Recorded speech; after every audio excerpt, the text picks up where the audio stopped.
Chapter 1. The Abduction.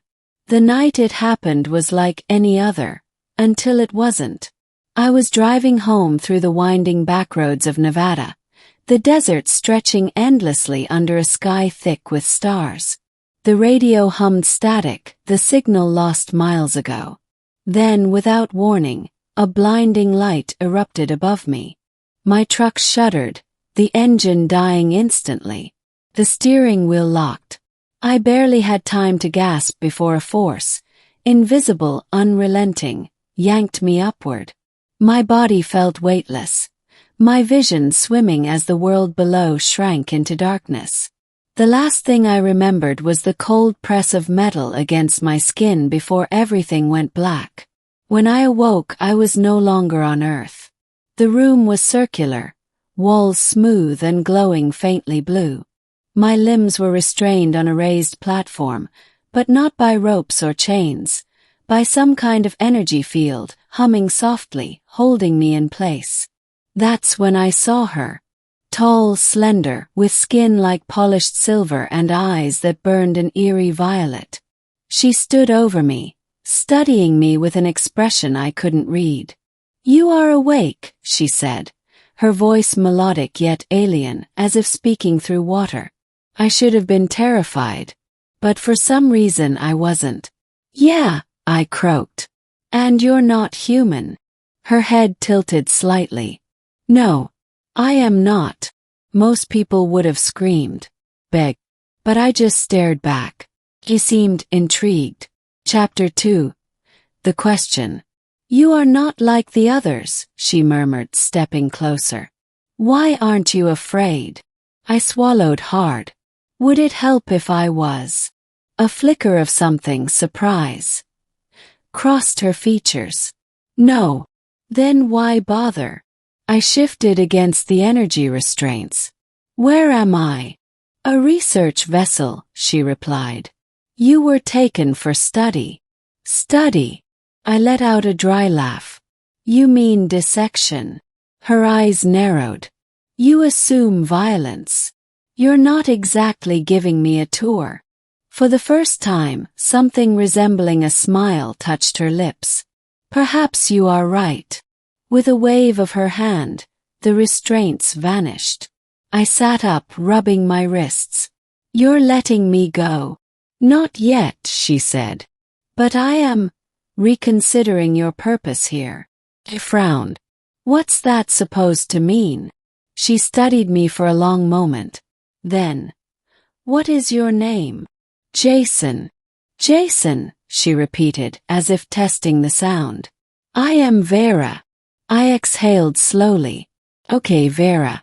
Now what?" She turned toward the wall, which shimmered and dissolved into a vast window, revealing the endless void of space, stars burning in the distance. Earth hung in the darkness, a fragile blue marble. "You are different," she said softly. "And that makes you valuable." Chapter 3. The Truth. Over the next few hours, Vera explained things I could barely comprehend. Her people, the Zorathians, had been observing Earth for centuries.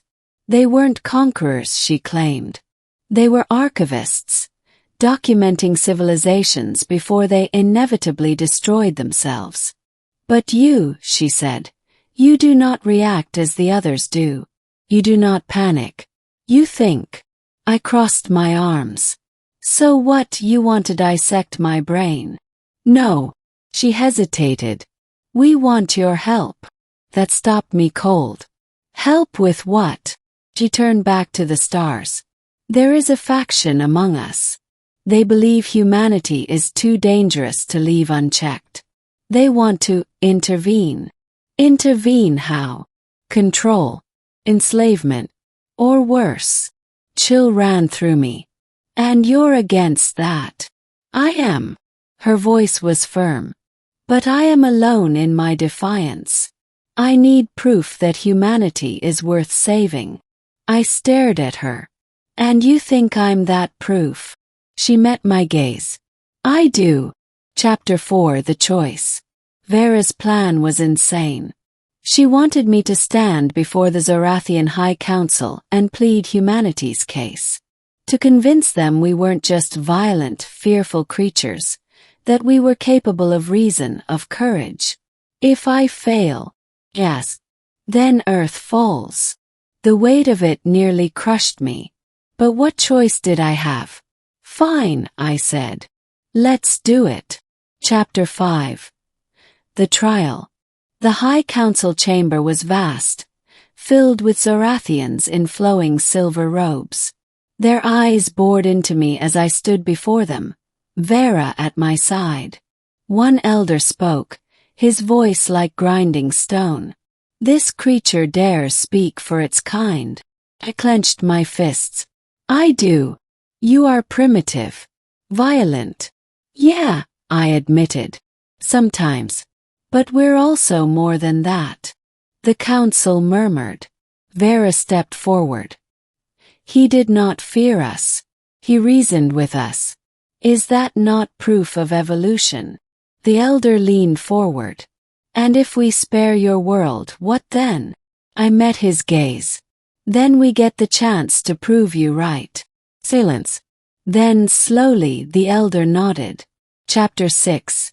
The Return. Vera walked me back to the transport chamber. It is done, she said. Earth will remain untouched. I let out a shaky breath. Thank you. She studied me. You were brave, Jason. Braver than I expected. Smirk. Guess I'm full of surprises. For the first time she laughed, a sound like wind chimes. Then, with a touch to my forehead, the world dissolved once more. I awoke in my truck, the engine sputtering back to life. The sky was clear. No sign of the ship. No sign of her. But as I drove away, I couldn't shake the feeling that somewhere out there, Vera was watching. And smiling. The transport chamber hummed softly, its walls pulsing with a faint golden light. I knew this was goodbye. Vera stood before me, her silver skin catching the glow, her violet eyes deeper than any ocean. There was something in her gaze I hadn't seen before, something almost like regret. You're really sending me back? I asked, my voice quieter than I intended. She nodded. Your world needs you. And yours doesn't need you. A flicker of hesitation. My people will not accept what I've done. There will be consequences. The realization hit me like a punch. You're not just letting me go. You're exiling yourself. She didn't answer. She didn't need to. I stepped closer. Come with me. Her eyes widened. That is impossible. Why? If they're going to punish you for saving Earth, then don't go back. My voice was raw, urgent. You said it yourself, I'm not like the others. Maybe you're not either. For a moment she wavered. Then slowly she reached out, her fingers brushing against mine. A spark passed between us, not from the ship's energy but something else, something alive. You would risk everything for me, she whispered. I didn't hesitate. You already did for us. The chamber trembled. An alarm blared, deep, resonant. They're coming, she said, tension sharpening her voice. Then we go. Now. She hesitated only a heartbeat longer before gripping my hand tight. Hold on. The world dissolved in a rush of light and sound.